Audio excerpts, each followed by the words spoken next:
Hello, viewers. Welcome to another episode of the Biblical Perspective on Parenting. I am Adetutu Ajemi Bishop.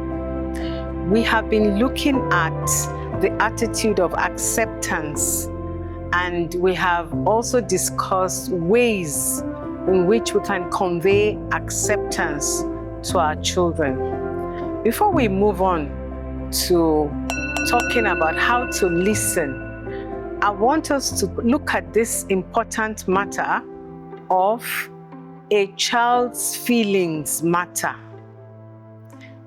The feelings of our children matter. For example,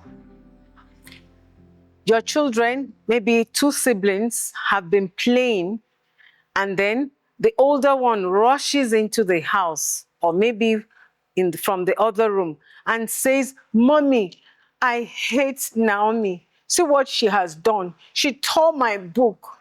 And you say, "Come on, don't say such about your sister. You should never talk like that." By answering that way, you have shut up the child's feelings or emotion. And your talking that way in any way does not erase the feeling that the child is having. We should let our children know that negative emotions are part of life. Conflicts will always arise amongst children or even in a family. So it is not for us to deny the emotion, but for us to find other means of helping the child express the emotion. We know that a negative emotion, the fastest way to get rid of a negative emotion is to express it.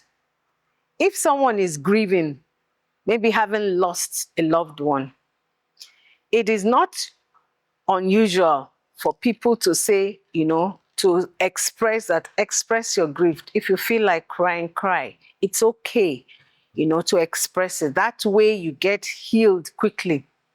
In the same way, since we recognize that negative feelings or emotions are a part of life, we should also allow our children, when they upset each other, maybe siblings fight or quarrel, and one comes to report, we shouldn't shut that child down and say, "You should not talk like that." We do that because we have been taught that negative emotions are not right and you should not acknowledge them. Or we have been taught to suppress. But suppressing negative emotions can be very unhealthy. It can form bitterness or resentment or anger or any other, it can later erupt into something more damaging, and unhealthy symptoms can ensue. So rather than shut the child down when they express maybe an emotion or a negative emotion, comes to you and say, "See what, he tore my book," or "He poured water on my notebook," or he is telling lies about me." Instead of shouting down or shutting down the child, you can listen empathically. "Oh, your sister did that. Oh, I know how it can hurt when somebody does this kind of thing. But you see, sorry. What would you like to do now?" Offer an alternative, but listen empathically. Accept the feeling. Don't let the child feel that because I said that way, I must be a bad person. So negative emotions are not supposed to be expressed. You hold them in, and that is not healthy. So let us learn to listen empathically, not shout down the child or tell him how to feel or how not to feel or how to talk or how not to talk, but rather listen empathically. Accept the feeling. "I'm sorry you feel that way. You feel offended because your sister did this or your brother did that." But in any case, offer or provide an acceptable outlet. Offer another solution. "All right, would you like me to put on the TV so that you can watch your favorite program or something?" While you also find time to talk to the other child. So in essence, what we are saying is that we as parents should know that children have feelings too. They experience feelings, negative feelings.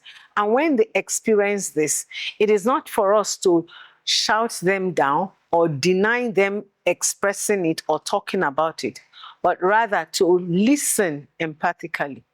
There have been cases of children who unfortunately have had very traumatic experiences in life. But because society has trained people to keep quiet, children to keep quiet, not to talk about it, this is how these things are internalized, and greater damage is done because we do not allow them to express. So just as we know that the fastest way to get rid of a negative emotion is to express it, in the same way we should give the grace of letting our children express their negative feelings.